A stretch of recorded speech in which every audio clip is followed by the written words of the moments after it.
Good afternoon, and how's everybody doing today? It's Little Red Riding Hood, and I'm ready to read chapter 21 of Pay Attention, Carter Jones by Gary D. Schmidt. We don't have many more chapters to go. Wow, we're almost done with the book. And we're going to have to pull another one. But I promise you, we still have plenty through June of this book. What do you remember about chapter 20? Well, I remember it ended with the India flag coming off the flagpole, and the vice principal and principal were excited to have their flagpole back. If you remember something different, type it in the comments below. Also, let us know how many adults and how many children are watching. Let's begin with chapter 21. The fly ship. The fly ship is a position in the outfield beyond the slip, designed to catch deep hits and so prevent multiple runs. On the Wednesday before the match, the butler drove me home in the eggplant after practice, and it had been a pretty hard practice, with me bowling half the time. Child, the other hand, and batting and sprinting between wickets and fielding as a slip when I was bowling. I was about as tired as a cricketer on a Team India can get, and I wasn't exactly looking forward to walking Ned around the block. So when we pulled into the driveway and Annie was already on the stoop with Ned on a leash, I figured that maybe there was justice in the world.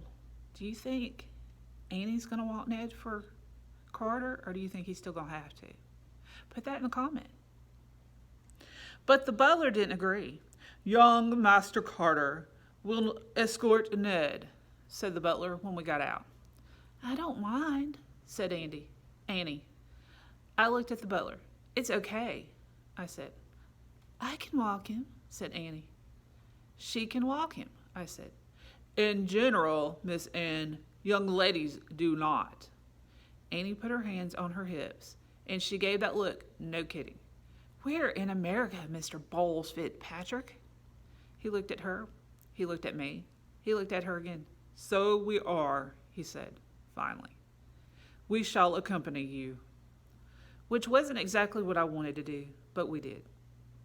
It probably looked kind of ridiculous, 3 people walking a Dasset hound past the Ketchum's green and the Browning azaleas and the Bridges' green and Browning rhododendrons and the Rockcastle's green holly hedge with its red berries and the Cortachke's dead petunias, until we got to Billy Colt's driveway, and we all waited while Ned pooped, and then we all waited by the daylilies that were looking sort of yellow now, probably because it was late October, while Ned did what he had to do.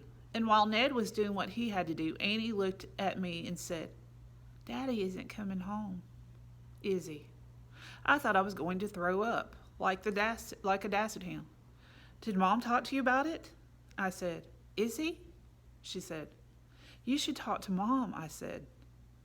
"Young Master Carter," said the butler, and he said it in a voice like the kind you hear in quiet dreams.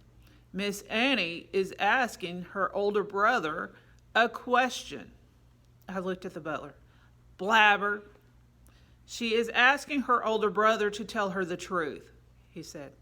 Ned finished with the daylilies. In the Blue Mountains of Australia, you wouldn't ever even notice daylilies like the ones at the end of Billy Colt's driveway. All the plants in the Blue Mountains of Australia have these huge leaves, and they're all overlapping, and they're always dripping from the thunderstorms, and they're so thick you can hardly get through them when you try to. They're so thick you mostly can't see the ground. In the Blue Mountains of Australia, Ned would get lost right away the moment he stepped off the path. And who knows what kind of snake would be slithering in the low grass, waiting for him. In the Blue Mountains of Australia, the snakes waiting for you if you step off the path are mostly poisonous. If you get bitten, you're not going to make it back to any ranger station. You're just not. You have to pay attention because in the Blue Mountains of Australia, there's stuff you can't see. There's stuff you don't even want to see or want to talk about. Is he? Said Annie. No, I said, he's not.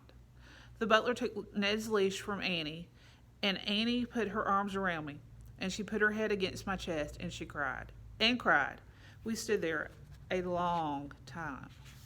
So long that Ned decided to use the daylilies again, and when he was about to use them a third time, that's how long we stood there. Annie looked up at me, and she said, Was it something we did?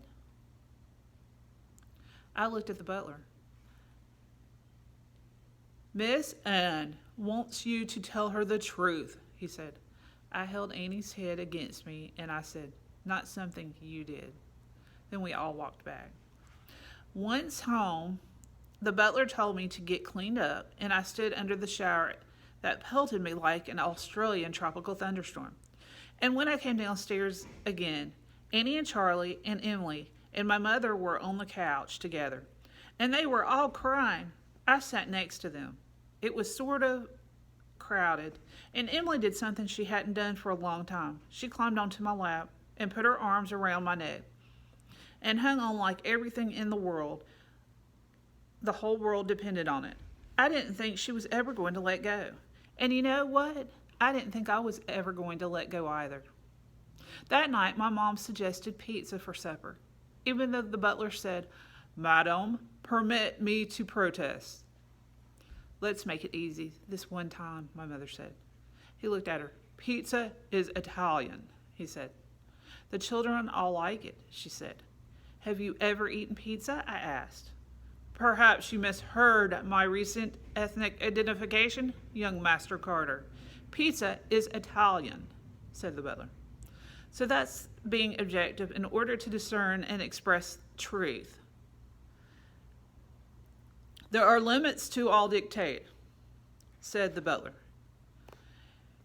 You can't say you don't like pizza if you've never tried it, I said. And yet there are so many things I can say that of monkey brains, squid tentacles, whale blubber. I feel quite confident in adding pizza to the list of things I know I would detest despite not having tried them. Never mind the fact that one would always do well to avoid food served out of an automobile. Can we have pepperoni on it? Said Emily. And pineapple? Said Charlie. My mother looked at the butler. One night, she said. The butler hesitated. And sausage? Said the butler. Said Emily. The butler heaved this great sigh of despair, like he just heard the whole world was about to end or something. In for a penny, he said, and went to make the phone call. We waited about 20 minutes, and the butler said we should all get into the Bentley and drive to Willie's Pizza and Subs, so that at least our dinner would not be afflicted by erratic driving of Willie's proxy. What's a proxy? Said Annie. A teenager, said the butler. Step lively now, please. I drove my mother, sat in the back seat, grouping the three girls with tight hands. But can I say, besides the one stop sign that was pretty much hidden by a stupid spruce tree that whoever owned should have cut back, I did fine. The pizza was ready when we got there. 2 pepperoni and pineapple and sausage green pepper pizzas. The green peppers were the butler's idea. We may as well have at least one item for dinner that makes an appearance on the food pyramid, he said. So we sat around the table beneath a television. You can imagine what the butler said about sitting beneath a television. At a table with a plastic tablecloth. You can imagine what the butler said about the plastic tablecloth. And the butler served slices to all of us, and then he took a piece of pizza onto his own paper plate. You can imagine what the butler said about the paper plate. And he asked for a proper fork and knife, and Willie himself brought a plastic fork and knife. How many of you eat with a knife and fork when you eat your pizza? Some people like to cut theirs. How many of you eat your toppings first and then the crust last? Some people do it that way. Or some people take the toppings off, eat the the crust and sauce and stuff first, and then eat the toppings last. It's all how you like to eat your pizza. It's okay. You can imagine what the butler said about the plastic fork and knife. And the butler ordered a ginger ale because they don't serve tea at Willie's Pizza. Subs. You can imagine what the butler said about Willie's Pizza and Subs not serving tea. And we picked up the pepperoni and pineapple and sausage and green pepper slices. You can imagine what the butler wanted to say about us picking up our food, but didn't. And we ate all of it. Willie asked the butler how he liked his pizza when he had finished. "It's abounded in mozzarella," said the butler. "That's what we're known for, extra cheese," said Willie. "And the proximate nature of the green peppers and the pineapple was remarkable," said the butler. "I arranged it myself," said Willie. "And the pepperoni and sausage were as pungent as any human being might wish." "Only the best ingredient," said Willie. "So you liked it?" "The night will go down in an annals of digestive history," said the butler. And Willie slapped him on the back. "Next time you come in, you'll try the Willie Supremo." "The very next time," said the butler. So you see, the butler had not tried pizza before, and now he likes it. So if there's a food you haven't tried and your mommy and daddy or your grandmother or granddaddy, uncle or aunt are trying you to try, or brother and sister, you should try it. Just one taste won't hurt anything.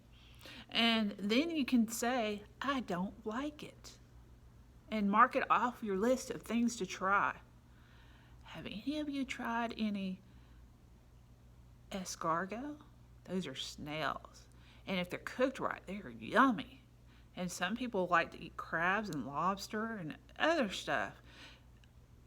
You just have to try something to make sure you don't like it. Once you try it and you don't like it, like I said before, it's okay to say no thank you. Well, that was chapter 21, and tomorrow we're going to read chapter 22, Run Out. So I wonder what happens. Is the butler going to try something new?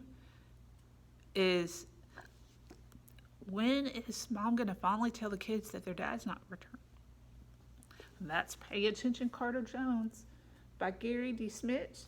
And I hope you enjoyed it. I shall see you tomorrow, and thank you for tuning in. Bye-bye.